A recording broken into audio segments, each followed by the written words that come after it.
And apparently I thought Liam Neeson was in the whole movie, so... And apparently, Emily watched a different movie with Liam Neeson in it. And not this other guy, Ralph. Hey guys, welcome back to It Takes Two. I'm Quinlan. And I'm Emily. And today we are talking about a new release, The Menu. Should have looked up who it was starring so I could have said their names. Let's do that now. Anya Taylor-Joy and Nicholas Holt. Ralph Fiennes? I have no idea. Anyway, those are the three main people. What about the chef? That's him. His name is Ralph Fiennes. Wait, you're kidding. Fiennes? Fens? I have no idea. He's been in quite a few things. I mean... What am I thinking? Who am I thinking of? I have no idea. I swear his name was something else. Look-alike actors. Come on. Come on, we're gonna figure it out. I have to at this point, because I thought he was a completely different person. I definitely thought that was Liam Neeson. No, you did not. I did. I 100% thought he was Liam Neeson. Not proud of that old one. man with an iconic voice. Okay, Liam Neeson. Got it. I watch a lot of Liam Neeson movies. I thought he just got old. old. I thought he just got old. He's been old. Well, older. Okay, well, anyways, back to The Menu. This movie focuses on a young couple who visits an exclusive destination restaurant on a remote island where the acclaimed chef has prepared a lavish tasting menu along with some shocking surprise. What? Along with some shocking surprise. Well, that's sounds a little incorrect, right? Nope, that's exactly what IMDb says, but they actually wrote with some shocking surprises. Oh. Not just surprise, like the other. So somebody just cut it off. Somebody forgot the S. But yes, that is okay. That's what it says. Got it. I love the main actress. What was her name? Sonia? Anya? Anya. I did not realize until I watched a TikTok about the movie. She's in The Queen's Gambit. I've never seen it, but I knew right away as soon as I saw her face. I don't know why I didn't recognize her in that, because I absolutely love that show. It's so good. Yeah, I just saw her face and saw the ginger, and I was like, oh, that's the girl from The Queen's Gambit. That's fair. Because she was on, that show was just on Netflix, her face was all over it forever, for a really long time. That's very true. As soon as I saw her, it just connected. But the main guy, is from Warm Bodies, and that's where I, as soon as I saw him, I was like, that's the zombie guy. I haven't actually seen that movie, but I love that book. I tried to get it signed at Comic-Con, and all the days we were there, he never showed up. He lives in a van outside of Seattle and plays weird instruments, but he never showed up to Comic-Con. That's really weird. Yeah. I saw an interview with the two of them, behind the scenes or whatnot, talking about this movie, and I didn't realize he's English.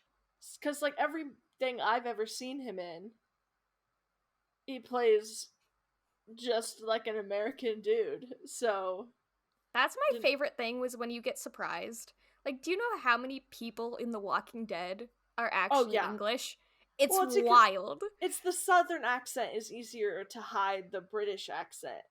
That's fair. That's because you're switching into a different accent, but, the American accent, where you're just... The very, us Northwest... Yeah. An accent type of people.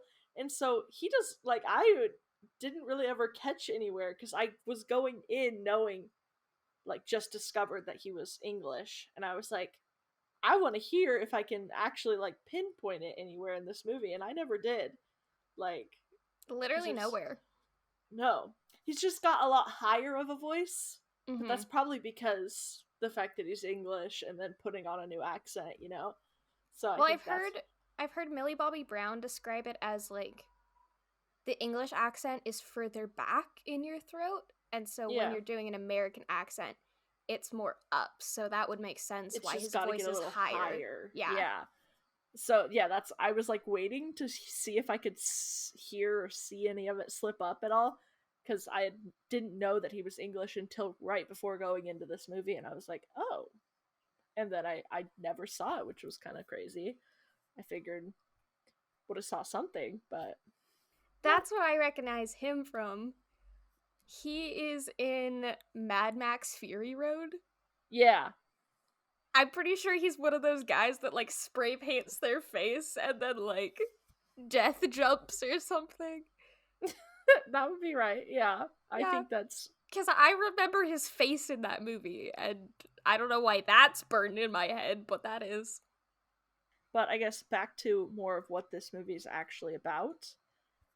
We don't really know a whole lot about these characters. All we just kind of find out is that the dude's kind of fangirling over all these people that are showing up to the boat to ferry over to the exclusive island, and he's kind of like, "Oh my god, that's so and so. That's so and so." He's like, we get that it's a very exclusive type of dining experience that they're going to. Not a lot of people get this opportunity. It's very much a commentary a little bit on like rich privilege and how when you have that privilege, you take it for granted instead of appreciating it. The concept of serve or be served. There's no in between. Because that was a huge theme in this movie, is the whole, yeah, are you providing the service or receiving the service? And yeah, so they get to this exclusive island, they take a little tour of the place, and then they kind of get right into the menu. The dishes, I could not. The entire theater was cracking up every time, like, once they got to the weird dishes, Yeah. people were dying. It was hilarious. See, that's funny because you have such a different theater experience. Nobody made a peep this entire movie. When I was just looking at the like the to find the description and whatnot of this movie, I was like looking for what they classified this movie as, and it's classified as horror and comedy. I could And see like, that. I thought a couple things were funny, but it wasn't a funny movie to me. I wouldn't classify it necessarily as a comedy, but I definitely could see where they, like, for a horror thriller movie, it is a comedy. It's not necessarily a scary movie, but it's just got that suspense. So I would have considered it more of a suspenseful type of thing, kind of. But there were so many comedic breaks in it. Yeah, exactly. But nobody ever laughed. I could probably count on 2 hands the amount of times the entire theater just was like laughing. Yeah, nobody ever laughed. I was like, oh, that's kind of boring. We just have a very like loud theater. Yeah, I guess so. Cause yeah, we went into a theater and it was just like dead. Like nobody made any noises the entire movie. Dang. Except for the very end with the s'mores. I think that was the only time that everybody laughed. That is the only problem I have with this movie. I was okay with everything, even the way it ended, except for the chocolate hats. The chocolate hats were a step too far for me, and I just couldn't. They looked like little Rolos on their head. Also, just like the melting face. Yeah. It was weird. It was weird. The CGI was not the best for that one. No, it wasn't. It was just, yeah, the s'mores kind of, it took me out. I thought the little, like, what would you call those, title cards? Yeah. That when they were explaining each of the dishes, that end title card like cracked me up when it was like s'mores or like final course, and it was like, chocolate, graham cracker, marshmallow, restaurant, staff, customers. Like, it just. You know what? It definitely was a comedy. Because it was shot like it was supposed to be almost this restaurant show that you'd watch. But Mhm. then it's like death, murder, kidnapping. Yeah, because the whole way they like would present the plate and then they would kind of give you like an aerial of the plate to like Yeah. show you the whole thing. Exactly like you would see in like a TV show of a restaurant. Yeah. So that totally makes sense. It wasn't necessarily scary, so I don't know where like the horror part comes in. I think you just have to classify it as that if there's a murder and deranged person. Okay. Well, sure. There's a few of those. So I Yeah. guess it makes sense. Uh It felt more like a Lifetime movie. It was like if Lifetime and Food Network made a movie, but it actually had a budget and was good, and it was that's what good. you'd get. Yeah. Yeah, because this, I mean, by no means this movie was like low budget at all. It It was was so good. high quality movie for sure. Well, I was also shocked because it was a Searchlight and TSG, Mm-hmm. and I feel like I haven't seen them do a theater release recently. Okay. A lot of them, I'd say, more like home video recently or direct to streaming releases, Streaming releases, yeah. which, like, there's a huge market for that, especially post pandemic. But But maybe because, yeah, we're coming out of the pandemic, people are starting to go to the movies a little bit more. Like, it yeah, just kind of made sense to. because just as soon as the fanfare kicked in at the beginning, I was like, I have not heard this sound in a theater in so long. Yeah. Yeah. It was something else. What else? So, yeah, they get to the restaurant. They start serving courses. People start to notice things are like, I would say our main character, she starts to notice that things are a little weird, but nobody else seems to notice that things are a little off. And then that plays into the being the person who provides a service versus receives a service. Nobody else notices anything strange or off putting by the way all these people are acting besides our main character. Which, Margot or whatnot, her Erin was her other name, but The chef was obsessed with finding out what her real name was, but then she just tells everyone else when he's except for not him. there. Yeah, and so he never figures it out. Yes, that was weird. Well, I was also trying to figure out, was she like an escort? Yes. Okay, because they said hired her, and then after when they described what she did with the other couple, the husband, Yes. that's what I figured, but I wasn't positive. Yeah, so we kind of find out that she's an escort, a sex worker of some sort. We don't really know. They don't really go into details, obviously, Mm-mm. besides for what she did with the other married couples, the husband. That's the Yeah, only kind of in like peek into what she does that we get. Besides that, her date that she's there with hired her to come with him. because he had to have a date to go. To go, yeah. They don't do single patrons. It has to be a group. And the whole point of the menu was that they catered specifically to each customer. Like they kind of dove into each customer's lives and Their did dark some secrets. extensive research on all of them and then kind of exposed their secrets throughout the whole dining experience. And so it really threw everybody or the whole staff off because she wasn't originally supposed to come. It was supposed to be his other date or whatnot. I wonder if she broke up with him because he told her about what the actual plan for the menu was. Yes. Because he knew. He's the only one that knew this going into it. Yes. Or my other thought would be that like he didn't want to take her anymore. Mm. But then he was just okay with dying. Yeah, I feel like it definitely wasn't a judgment call on him. Like, he didn't have a moral compass for that. He would have been like, no, not at all. we should die in this way. Yeah, he probably totally told her and then Well, I That's why don't know, she's but like, he was also absolutely like not. so sworn to secrecy. Honestly, he Yeah. was kind of crazy enough she probably just broke up with him. Yeah, because it was like he booked it months in advance or whatnot, Yeah, because main character, or the other guy, totally unhinged. There, that dude, something very wrong. very wrong. And like, you don't realize quite how wrong, like, and unhinged he is until the movie progresses. Like, he just gets worse and worse and worse the entire movie. I loved it when she slapped him across the face. I was like, you go. He deserved that and so much more. Yeah.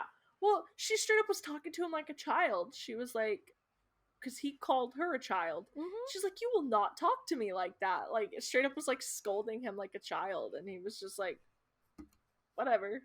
He was like, shut up and sit down. And she's just like, Oh, no.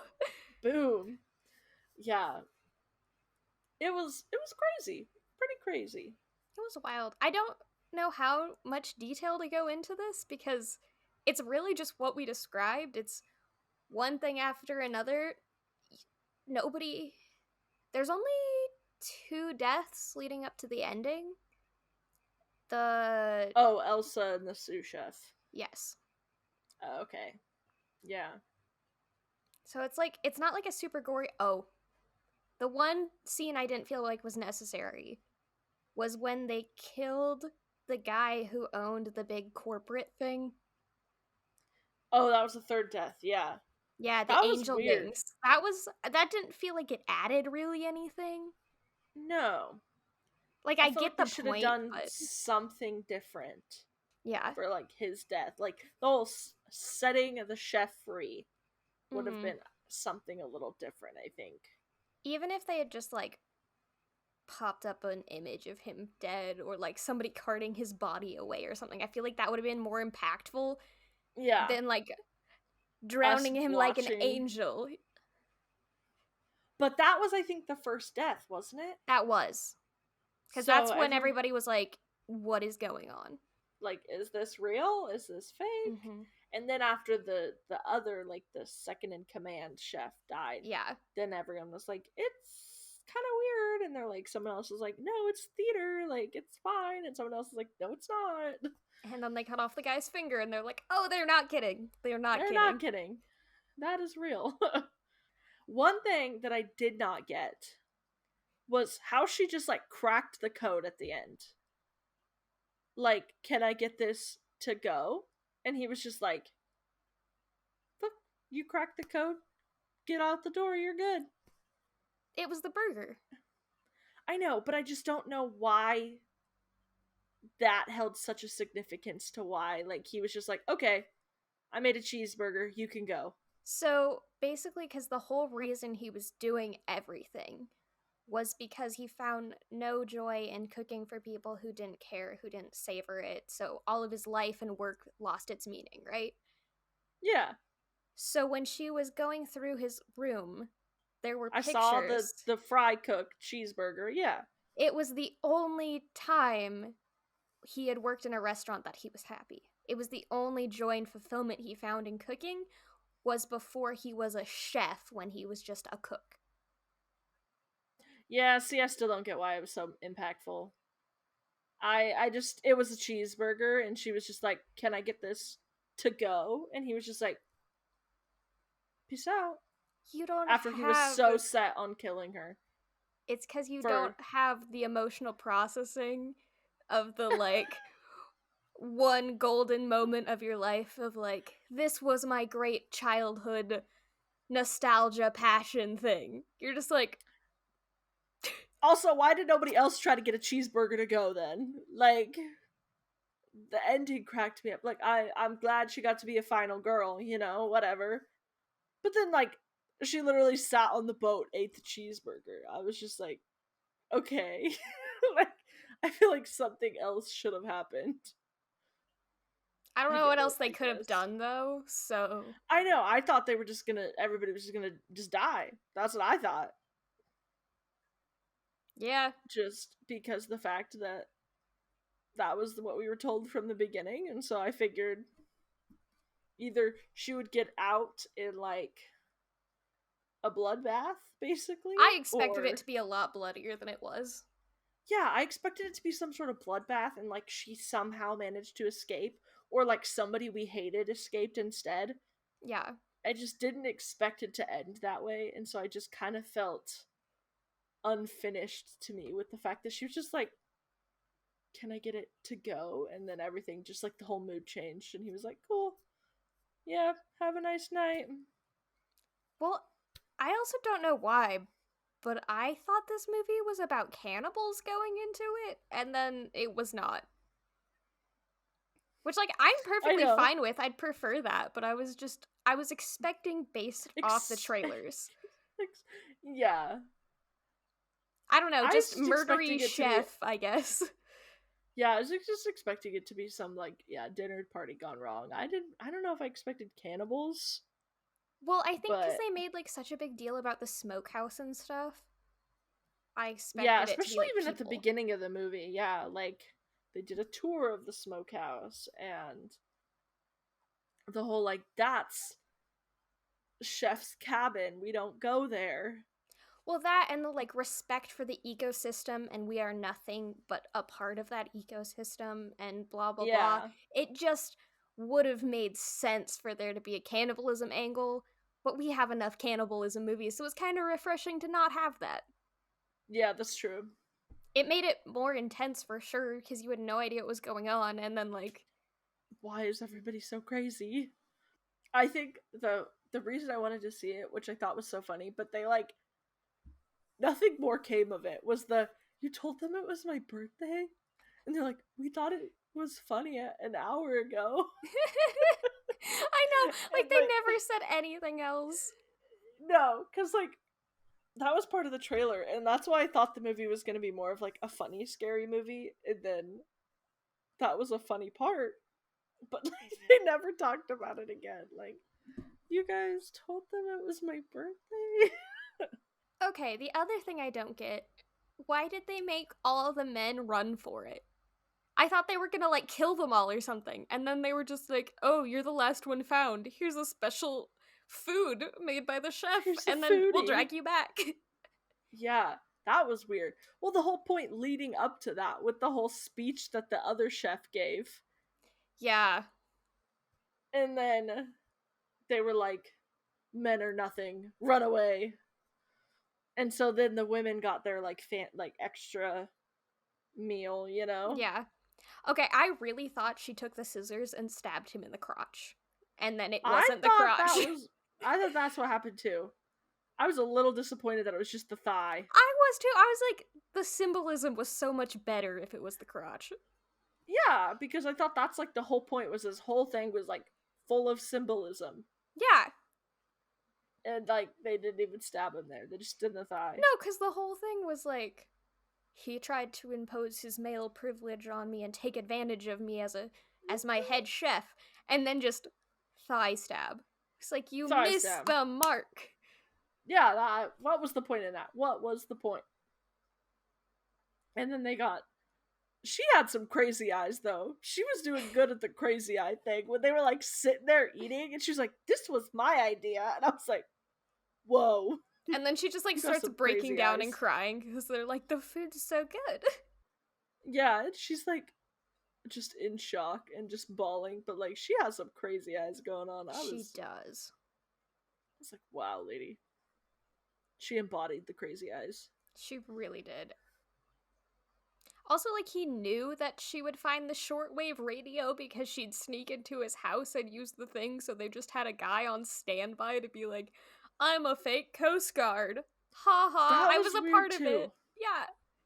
So like, and he also just like gave her all the clues basically on the cheeseburger thing. Yeah, it's like he planned it, but she wasn't even supposed to be there. Yeah, so yet he planned the whole thing. With the barrel. And that's why Elsa got involved, because she was like, he didn't even tell me about the barrel. You're trying to steal my job. It's like, what? It's like 5 hours ago you didn't know I existed, period. What is going on? Yeah. And then bam. It was good. I mean, I don't regret watching it. It was something else. It was different, that's for sure. I think that's why I enjoyed it. It was high quality and it was different from everything else that's out there right now. Yeah. It's not just your typical scary cannibalism movie. It's really does do different stuff that you don't get to see a lot.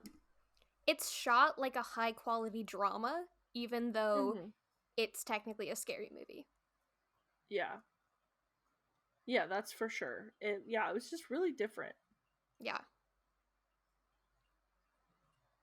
And apparently I thought Liam Neeson was in the whole movie, so... And apparently Emily watched a different movie with Liam Neeson in it. And not this other guy, Ralph. I'm sorry, Ralph. I know your face, but apparently I just thought you were Liam Neeson. Go see it if you want to. It's not gonna change your life. But it's really good. But it's different than a lot of horror movies out there right now. Like, as big horror movie fans, we thought it was enjoyable. I'd say it's worth going to see in the theater. I feel like that's a good ranking system for it. Yeah, if you would see it in the theater or not. Yeah. Yeah, I think that's a good way to put it. Yeah, because worth it for sure. It was good. Not life-changing or anything. No. But they did do some different things than what you're used to seeing in scary movies, so. Well, I'm gonna go make dinner now. I'm gonna go do some more impulse spending, like this here Yitty. And with that, we'll see you guys in the next one. Peace out, Cub Scout.